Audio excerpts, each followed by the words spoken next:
Quando nós analisamos um sinal temporal, a simples visão da curva do sinal ao longo do tempo já nos dá muita informação, mas nós perdemos a noção da frequência do sinal. Já quando analisamos o conteúdo frequencial do sinal, geralmente obtido a partir da transformada de Fourier, temos uma visão muito precisa das frequências, mas nós perdemos totalmente a noção de tempo. Ou seja, não sabemos quando aquela dada frequência ocorreu. Para sabermos simultaneamente o tempo e a frequência, a solução são as wavelets. É sobre elas que nós vamos conversar hoje. Pessoal, todos os experimentos que você vai ver aqui foram realizados baseados no web-livro Análises de Sinais para oceanógrafos, biólogos e outros cientistas. Para os experimentos, nós utilizamos o software de análise de sinais chamado WideSOI. Todo esse material você encontra no site axionbooks.com. O webbook ele pode ser traduzido usando o próprio navegador para dezenas de idiomas. Se você quiser conversar conosco, pode utilizar o seu próprio idioma. Iremos utilizar a tradução automática. Portanto, se alguma resposta engraçada sair, entre em contato novamente. Traduções automáticas são muito rápidas, mas algumas vezes alucinam. Já o software ele pode ser utilizado em português ou em inglês. Para facilitar nossos estudos, vamos gerar um sinal composto de 3 ondas senoidais. Uma onda de 440 Hz, outra de 800 Hz e outra de 1350 Hz. 100.000 pontos com uma taxa de amostragem de 100.000 pontos por segundo. Inicialmente nós vamos alinhar essas 3 senos nessa seguinte sequência: 440 Hz, 800 e 1350. Depois vamos gerar uma outra onda com os mesmos sinais senodais, porém uma sequência diferente. Primeiro 1350, depois 440 e depois 800 Hz. E por último, nós vamos criar uma terceira onda também com sinais de 1350, 400 e 800 Hz, porém agora somados. Isso quer dizer que nós teremos ondas que serão uma sequência 440, 800, 1350, 1350, 440, 800 e a somatória de todos eles.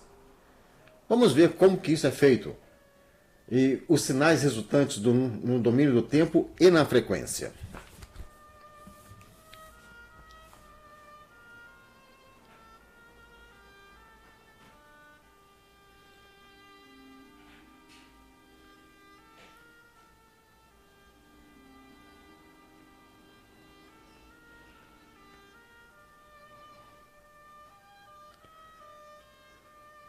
Veja que no domínio do tempo nós temos os sinais, notamos claramente a diferença de frequências.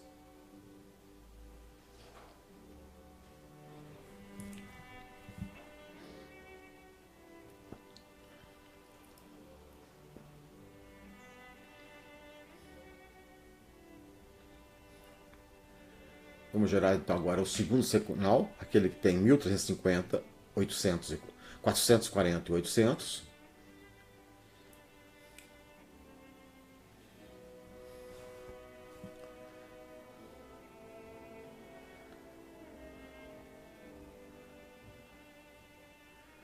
Perfeito. Ou seja, o fato de alinharmos o sinal logo em sequência do outro funcionou perfeitamente. E agora vamos à soma dos 3 sinais.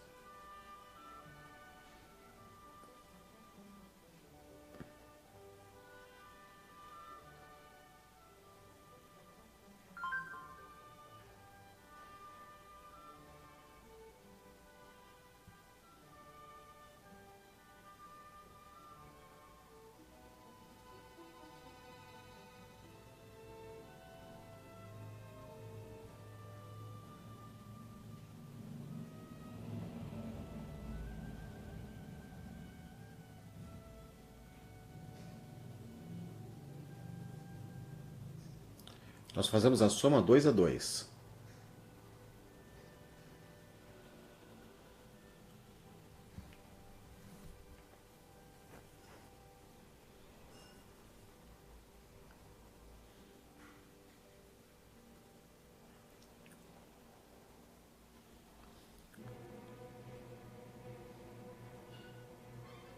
E salvamos também como um S3.wave.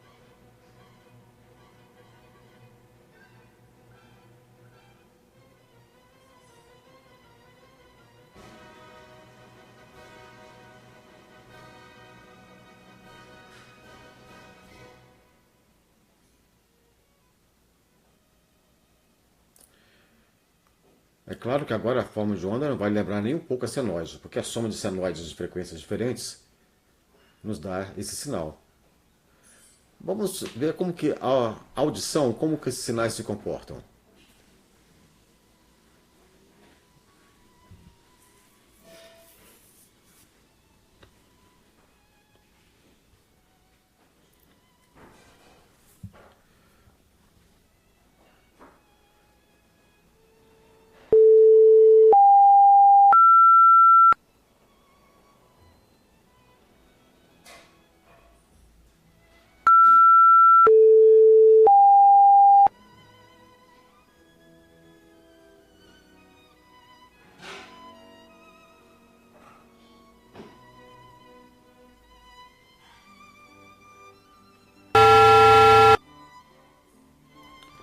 Claramente, são sinais diferentes. Mas vejamos a transformada de Fourier de cada um deles.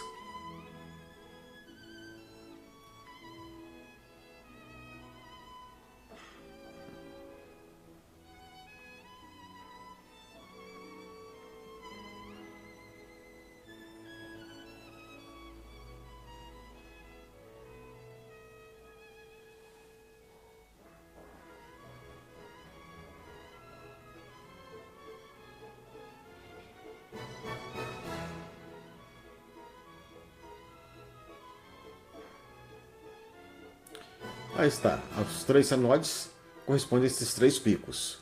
Vejamos do outro arquivo.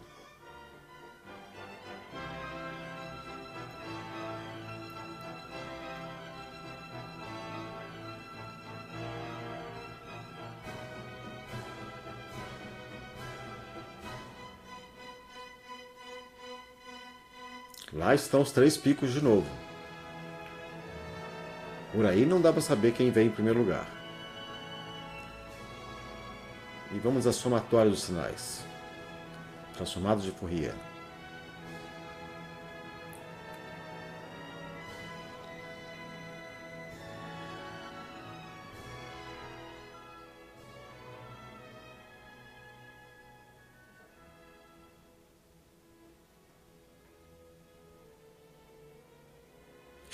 Lá estão os três picos. Nesse caso, tivemos alguns picos bem baixos, mas são valores bem pequenos. Os três picos continuam por lá.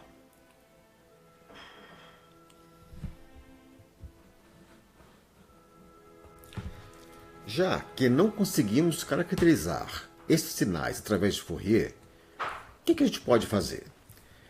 Aí entram as wavelets ou ondículas.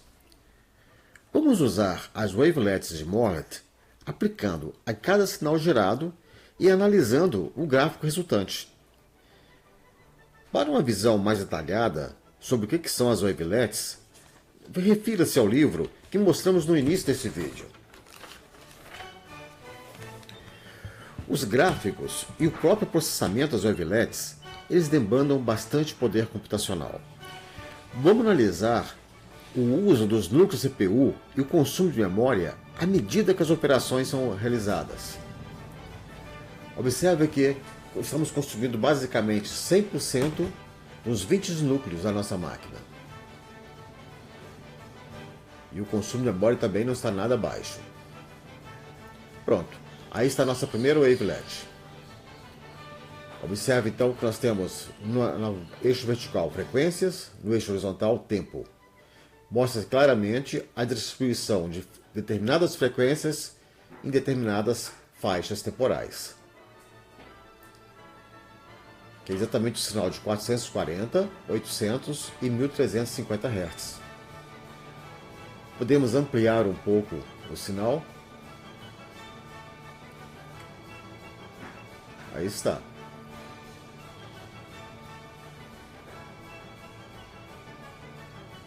Nós podemos alterar o número de faixas que a gente mede a frequência. Isso é feito configurando a wavelet. Nesse momento nós estamos com, vamos colocar 256 faixas.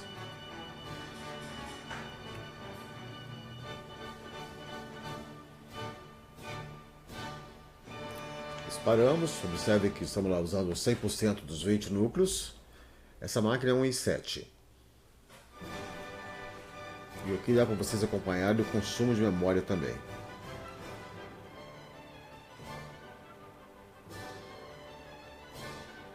Olha, os traços ficaram mais finos. Isso porque nós aumentamos a resolução na frequência.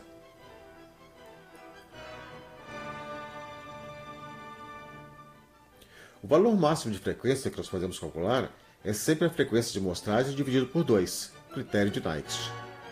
E aqui nós temos uma ampliação sobre a faixa que nos interessa, que vai variar até em torno de 2000 Hz.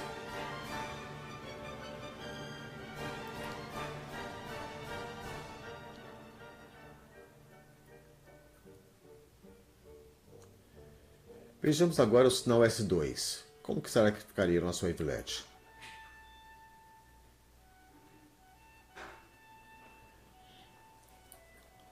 Dá para acompanhar aqui o uso da CPU e o uso da memória.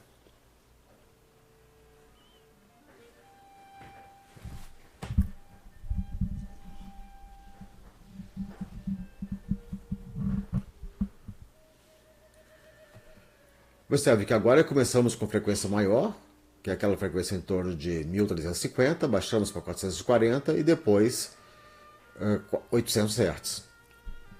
Isso mostra que o wavelet foi capaz de nos dizer que frequência que tinha em determinado tempo, que é justamente o nosso objetivo.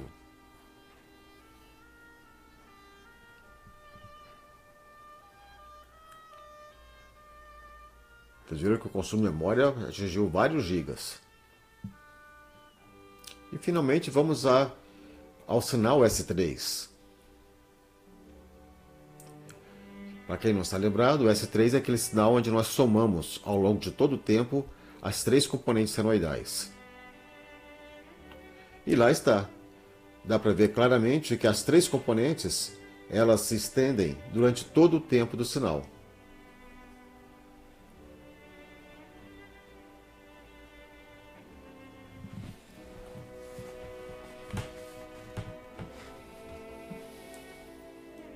As 3 componentes principais e suas misturas.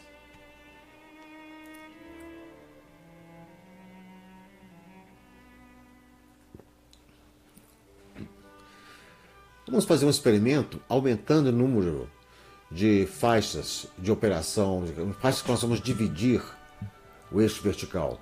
É claro que quanto maior o número de faixas, mais nós precisamos de memória. Velocidade de processamento também, mas velocidade de processamento não é tão crítico quanto a memória. Observe aqui que nós estamos chegando muito próximo do final dos nossos 16 GB de memória.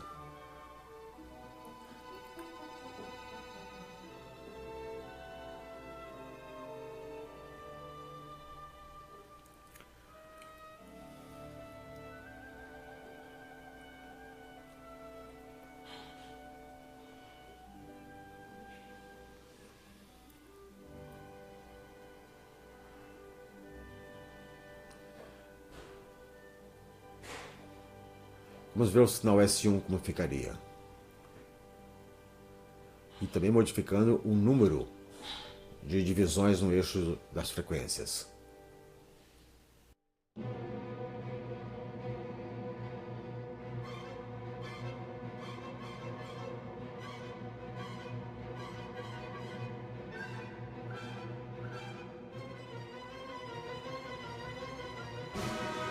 Por que é importante analisarmos o uso da CPU e da memória?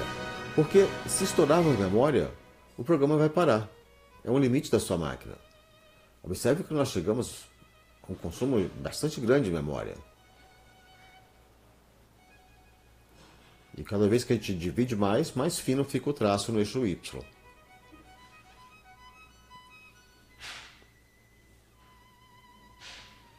Aumentamos mais ainda.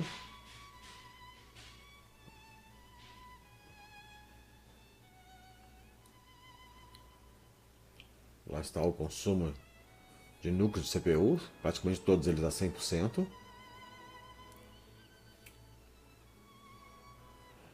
Terminado o cálculo, vamos montar o gráfico, que é a operação que mais memória utiliza. Observem, chegamos lá praticamente próximo dos seus 16 GB. Esse é o número máximo com essa máquina que nós podemos trabalhar. Mais do que isso, o sistema vai travar por falta de memória.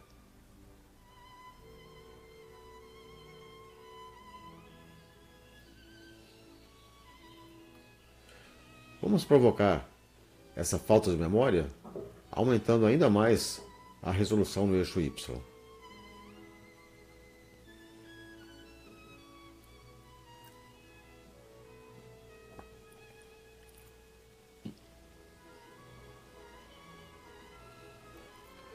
Acompanhe aqui o uso da CPU e da memória. Quando ultrapassar os 16 GB, o programa vai sair. É importante que você veja isso na sua máquina, nas suas condições, para verificar até quanto que você pode realmente solicitar as subdivisões no eixo Y.